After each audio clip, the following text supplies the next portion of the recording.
মৌলিক বাংলার নিবন্ধন পাওয়ার জন্য নিবন্ধনের জন্য এখানে অবস্থান করেছি।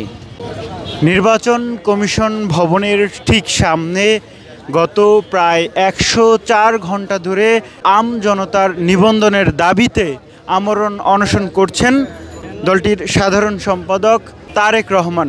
এবং যুক্তরাষ্ট্রের এক নম্বর জিম চেইন গোল্ড জিম এখন আবারও বাংলাদেশে বসুন্ধরা আবাসিক এলাকা ও বসুন্ধরা সিটি শপিং মলে। ঠিক সামনে আরও কয়েকটি দল নিবন্ধনের জন্য তারা এসে জড়ো হয়েছেন। আপনি কোন দল থেকে নিবন্ধনের দাবিতে ইসির সামনে বসেছেন? মৌলিক বাংলার আমি দপ্তর সম্পাদক কেন্দ্রীয় কমিটির। তো এই দল থেকে আমরা এখানে ইসির সামনে বসেছি নিবন্ধন পাওয়ার জন্য। জানতে চাই যে মৌলিক বাংলার জন্ম কিভাবে, এবং আপনি বললেন যে প্রবীণ দল, মাত্র 13 বছরে কি প্রবীণ দল হওয়া যায় কিনা? এটা তো শিশু না। আপনার যে প্রশ্নটা আপনাদের যে আমি বলেছি এটা আমাদের অধিকতার দিক থেকে বা আমাদের যে কাজকর্ম এই দিক থেকে আমরা বলেছি। যেমন এই ইসি কি কাজ করেছেন আপনারা? আমরা যেমন আপনার এই সুন্দরবন কেটে যখন আপনার এই রামপাল বিদ্যুৎ কেন্দ্র বানানোর প্রচেষ্টা করলো বা দেশবিরোধী যতগুলো কাজ করছে, এই রামপাল বিদ্যুৎ কেন্দ্রে বাংলাদেশে দক্ষিণ এশিয়ার মধ্যে একটাই মাত্র দল যেটা ঢাকা থেকে আমরা রামপাল বিদ্যুৎ কেন্দ্র যেন না করতে পারে এই জন্য আমরা ঢাকা থেকে পায়ে হেঁটে আমরা প্রতিবাদ এবং সমাবেশ করেছিলাম, যেন রামপাল বিদ্যুৎ কেন্দ্র সেখানে সুন্দরবন কেটে তারা করতে না পারে, এই জন্য আমরা করেছিলাম। আপনারা কি সংগঠন না কোনো রাজনৈতিক দল? জি, আমরা রাজনৈতিক দল। আগে সংগঠন ছিলাম, সংগঠন থেকেই তো রাজনৈতিক দল হয়। কতজন এসছেন আপনারা? আমরা এখন 7-8 জনের মতো আছি, অনেকেই চা খেতে গেছে এবং আমাদের কেন্দ্রীয় কমিটির আরও তারা আসতেছে। কোন দলের হয়ে নিবন্ধন পেতে এসছেন একটু বলবেন? আমি বাংলাদেশ জাস্টিস অ্যান্ড ডেভেলপমেন্ট পার্টির কেন্দ্রীয় দপ্তর মহাসচিব। আমি আসছি বাংলাদেশ জাস্টিস অ্যান্ড ডেভেলপমেন্ট পার্টির নিবন্ধনের জন্যে, এবং আমরা যে 10 জনের যে লিস্ট দিয়েছিল সেই লিস্টে আমরা ছিলাম 4 নম্বরে, এবং ওই 4 নম্বরে 10 নম্বরে থেকে একটা লিস্ট, সেটা হলো আম জনতা পার্টিকে দেওয়া হয়েছে। আর বাকি যে 9টা দল আছে ওই 9টা দলের জন্য আমরা মূলত এখানে বসা। আপনার দলের প্রধান কার্যালয় কোথায়? সভাপতি কে? আমার প্রধান কার্যালয় হচ্ছে কাটাবন, এলিফ্যান্ট রোড। আর আমার দলের প্রধানের নাম হচ্ছে কাটাবন। কোথায়? কাটাবন হলো 224 নম্বর কাটাবন। এলিফ্যান্ট চেয়ারম্যানের নাম হচ্ছে মোহাম্মদ দেলোয়ার হোসেন। তো রাজনৈতিক দল, আমাদের রাজনৈতিক দলের জন্ম হয়েছে 2015 সালে, সেই থেকে আমরা মাঠে আছি। কেন দেওয়া হয়নি সেটা বলতে পারবো না, কারণ আমরা যতটুকু কাগজপত্র এই নির্বাচন কমিশনে দেওয়ার দরকার ছিল আমরা সবগুলোই ফিল আপ করেছি। এখন কি জন্য দিতেছে না সেটা ওনাদের ব্যাপার। আপনার নাম কি এবং আপনি কোন দলের হয়ে এসছেন? আপনার পদটা কি? আমার নাম ওয়াকি আবদুল্লাহ। জনতার শক্তি দেখতে পাচ্ছেন, বা জনতার শক্তির এখানে 6 দফা দাবি দেখতে পাচ্ছেন, সেই জনতার শক্তির আহ্বায়ক প্রতিনিধি হিসেবে, প্রধান হিসেবে আমি এখানে আসি। আপনার দলকে কেন নিবন্ধন দিবে নির্বাচন কমিশন?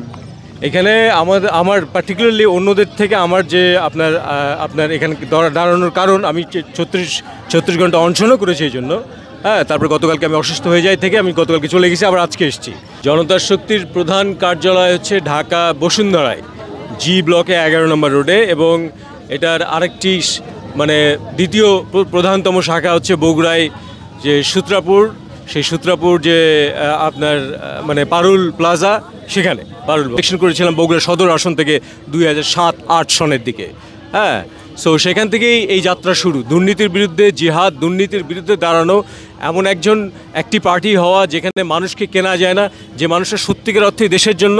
এবং এই যে 6টা দাবি আপনারা দেখবেন এখানে, এই 6টা দাবি যেন বাস্তবায়ন করা হয়, এই কারণেই মূলত জনতার শক্তি পার্টি। আরও একটি রাজনৈতিক দল বাংলাদেশ 21 পার্টি, তারা এই মুহূর্তে নিবন্ধনের দাবিতে বসেছেন। আমি মোহাম্মদ রবিউল আউয়াল, বাংলাদেশ 21 পার্টির প্রতিষ্ঠাতা চেয়ারম্যান। আমরা এখানে আজকে অবস্থান করেছি, আমাদের কর্মসূচি চলমান থাকবে। সে পার্টি লেখা 21 মানে কি? 21 মানে চেতনা, 21 মানে ভাষা, 21 মানে বায়ান্ন, 21 মানে সংগ্রাম, 21 মানে ভাষা আন্দোলন।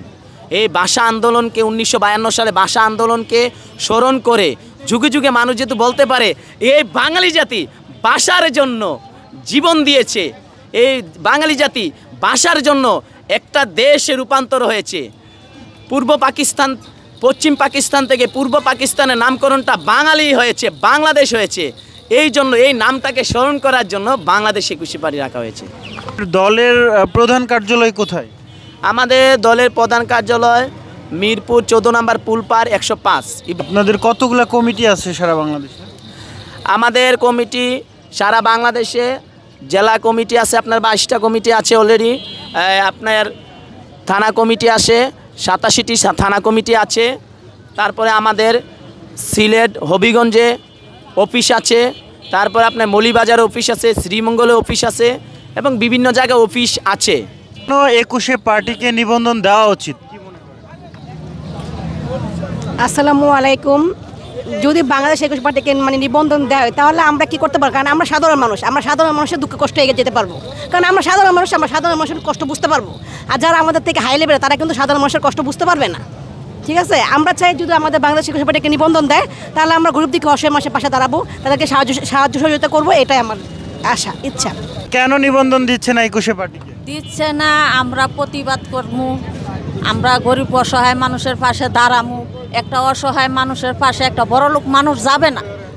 আমি যে গরিব, আমি গরিবের দরজা আমি নিজে বুঝবো, কিন্তু আমার মতো অসহায় যারা তারা বুঝবে, এই জন্য তারা দিচ্ছে না।